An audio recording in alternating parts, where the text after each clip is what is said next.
Welcome back to the channel, you guys. This is your girl, Wicked Raider, coming to you with another video on champions I don't always hear very much about. But if you are a new player, if you are honestly even a mid-game player, you have probably run across these champions tons of times. And most of us have used them as food. Their kits may not stand out to you right away, but I want you to take a look at this. So I know a lot of us are working at this point through Brutal and even Nightmare. And one of the things that I will do with the champion from time to time is I will come in and build a random team. Guys, there are no aura skills that have been selected here. I do have my Saurus, which if you have never built out Saurus, I highly recommend that you take the time to do that one. This guy has an AoE attack that is more than worth your time. If you have not taken the time to build out a little battle sister, you will pull this young lady 1,000 times. You have probably used her as food countless times as you have built up your Kale and Elhanes and the Aethels and even the Galex. Everyone will have a moment, and you never really stop to look at her. But Battle Sister, just like Sister Militant, are two champions that will sneak up on you. And you're like, this little champion has a baby kid to them. Another one, Tree Feller is another champion I don't hear very much about. I pulled this champion on a couple of occasions, never built the champion out, didn't really look at the kits, and then oh my, oh my. And if you were doing the fusion before this one, because we've had so many fusions and have another one yet on the way again, another champion that is more than worth looking at.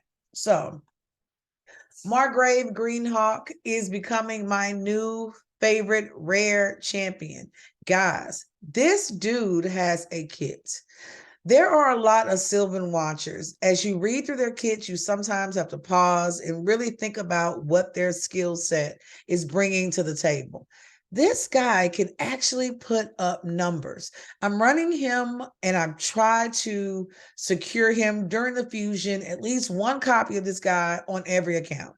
I'm to the point now when it comes to fusions, just to let you know, I don't go after the legendary. I'll be honest, most of my accounts are not to that point, or honestly, my gameplay doesn't allow me to save up resources to that point, and I am not. I refuse to put in additional money just to acquire the fusion. So I normally like to get a copy of the epic, and I also love to keep a copy of the rare. The last three rares that I have had copies of have not disappointed.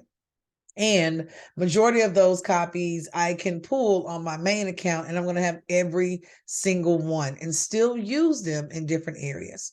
Margrave Greenhawk is one of those with the skill kits that is pretty impressive for a rare. So Hawk Talon attacks one enemy, places a 7.5 continuous heal, 7.5% continuous heal buff for one turn on the ally with the lowest HP. This one can be helpful, especially if you have a reviver on your team. They've just picked this person up. 30, 40, even 50% of their HP has been restored.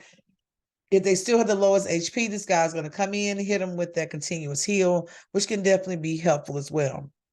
The amount of damage this puts out can be booked up an additional 20%. But when I'm looking at the champion, especially on the first skill, that's not always what I'm looking for.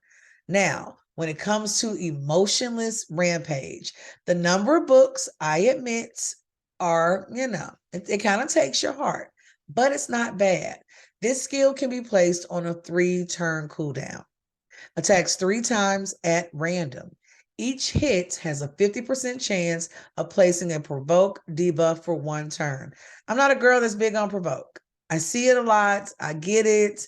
I can wrap my head around the concept of it, but a lot of times it's not what I'm looking for. But the second part, I appreciate. Also places a 30% reflect damage buff on this champion for 2 turns. I'm feeling it. Damage, of course, is based on HP. The amount of damage that we can dish out with this particular skill can be increased with books by 20%. That buff debuff chance can also be bumped up an additional 20%. So the good thing is that will take your provoke chances up to 70%. It could also take that reflex damage percentage up to 50%. For rare, that's not bad. Now, are there champions that do it better? Yes, but they're likely not rares. Guys, you have to appreciate your champion based on the level of your accounts. There are always champions that can do it a little bit faster. They can do it a little bit better. They're going to always. But the question is, do you have that champion? And once you acquire the champion, do you have the resources, the artifacts that can be used to level up that champion to get the most out of their skill level? And for a lot of us, the answer is no. You're going to be building that champion slowly. So don't shy away from that one. There is an ascension that is available. Living Barricade places a 25% ally protection buff on all allies except this champion for 2 turns. Also places a 30% increased defense buff on this champion for 2 turns. This can be placed on a 4-turn cooldown. Turnaround the skill is not bad at all. It's one that can be appreciated. Now, I'm going to leave him and we're going to look at Treefeller. Treefeller is actually one of those champions, does not have a lot of reviews, but my girl has been in this game for a little second. She's not going to have the highest numbers across the board. She is a rare attack champion. But can my girl put in some numbers? The answer is yes.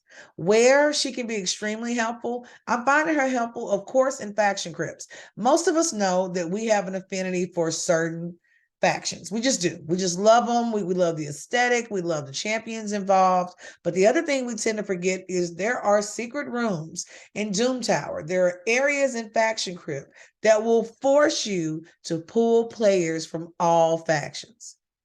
It's a good thing, I'll be honest, because I've discovered the value of many of these champions that have been laying around my account and I had no idea as to what to do with them.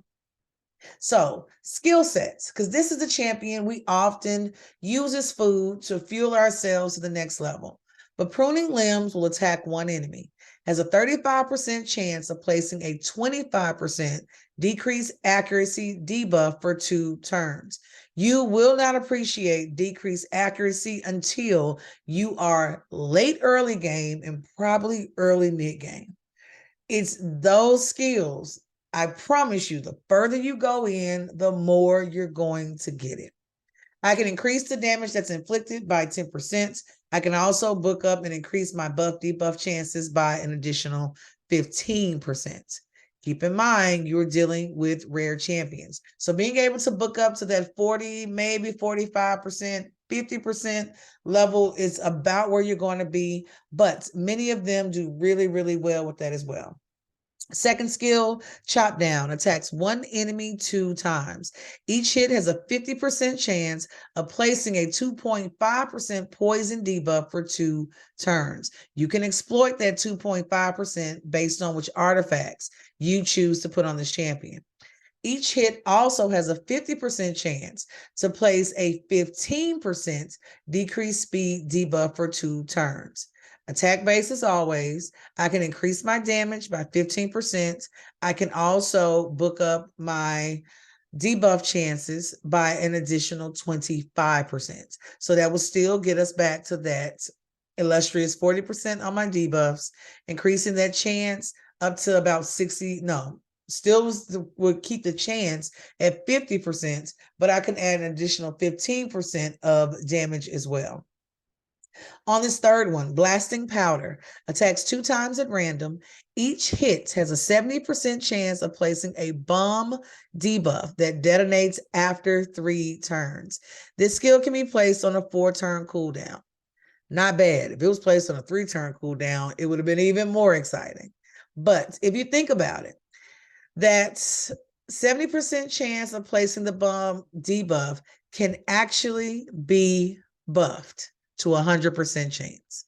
We can book that on out. We can just go on and make that happen. So we can book this one out, put it on a 4-turn cooldown, and 100% of the time, we're going to be placing bombs that are going to detonate every 3 turns. The other thing is I want you to keep in mind damage can also be increased by 5%. You can play. I've seen Tree Feller place in a poison set. I've seen her place, of course, in perception gear. I've even seen a couple people run her in reflex gear. There's so many different ways based on the best gear that you have available in your account. So think about that as you're reading through your kits. Now, another one, when it comes to Battle Sister, you guys know my love for Sister Militant. Sister Militant is my girl because she is straightforward. She has one skill. She slashes everybody. Wide swing is going to hit you and we are done. You can use that in so many ways just based on quality of artifacts. And when you get to the point where you're really throwing some top tier gear on my girl, she comes in. She can be helpful in the stickiest of situations, but she can be helpful. Sometimes it's all about progression. And sometimes it's those little champions, whether they are common or uncommon, that will allow you that extra push. My uncommon champion that I can say this about is going to be Battle Sister.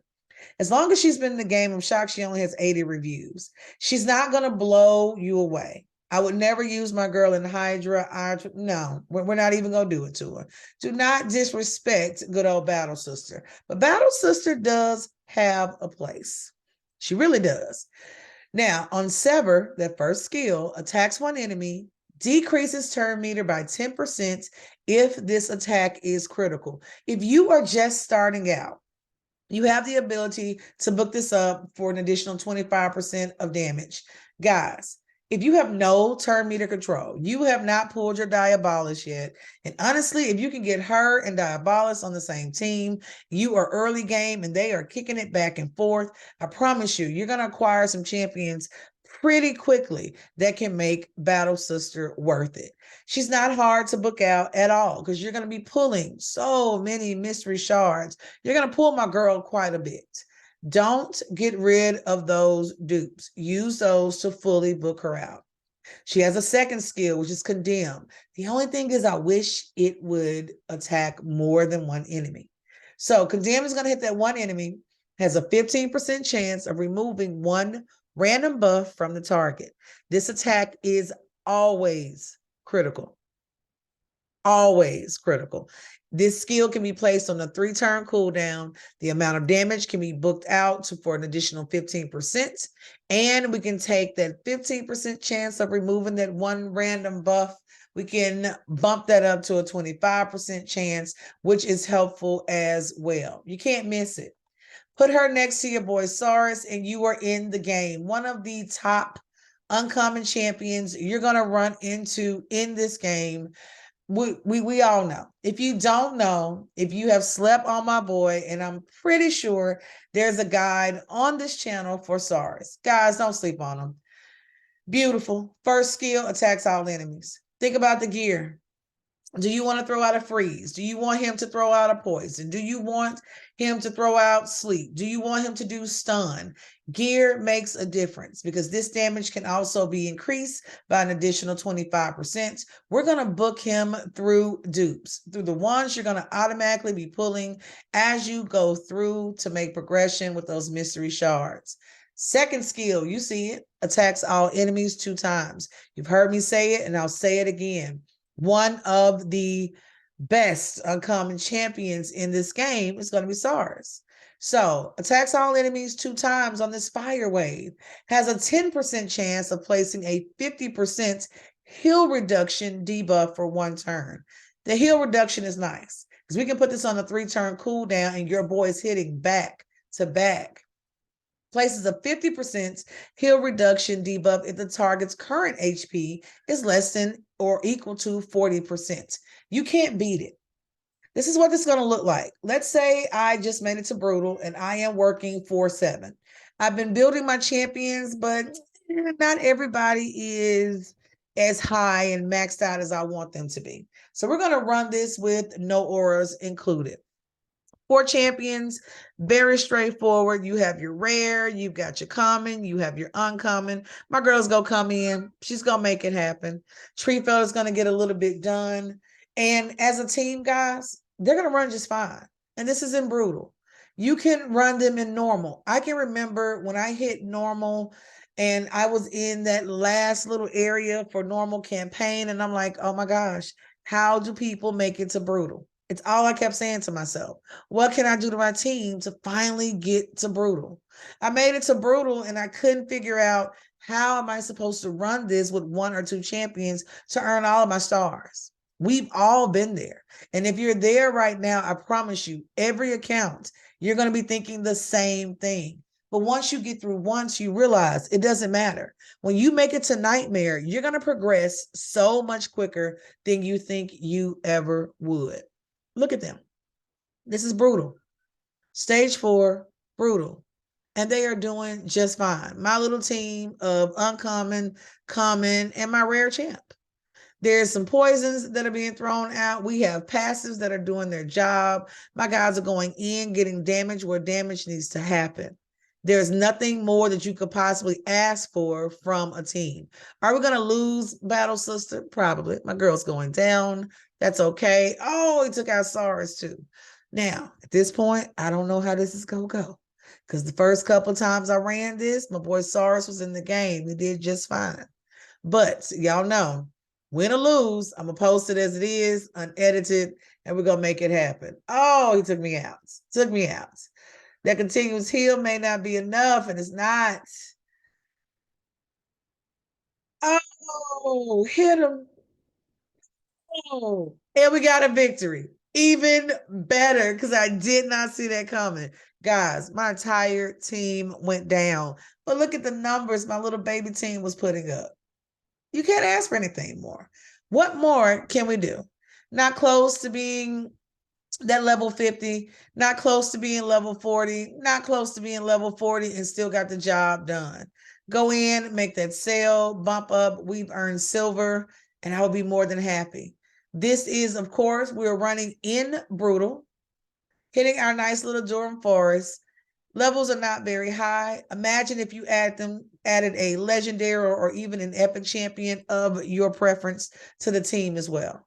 You're going to want to build out particular champions because these champions are going to help you in other areas, especially with rares. Remember, you have those rare secret rooms in Doom Tower, but you also have areas in campaign and different dungeons where these champions are going to be helpful as well. So let me know what you guys think of these champions. Do you use them? Have you vaulted them, or are they just automatically still food for you? Would love to hear from you guys. If you haven't joined the clan, if you're looking for a clan, 22WK, we still have a couple of slots that are available. Got about 5 slots. We love to keep it nice, active, and keep everybody uplifted because that's what we do. And if nothing else, guys, thank you for sticking around. Don't forget to subscribe. And as always, happy gaming.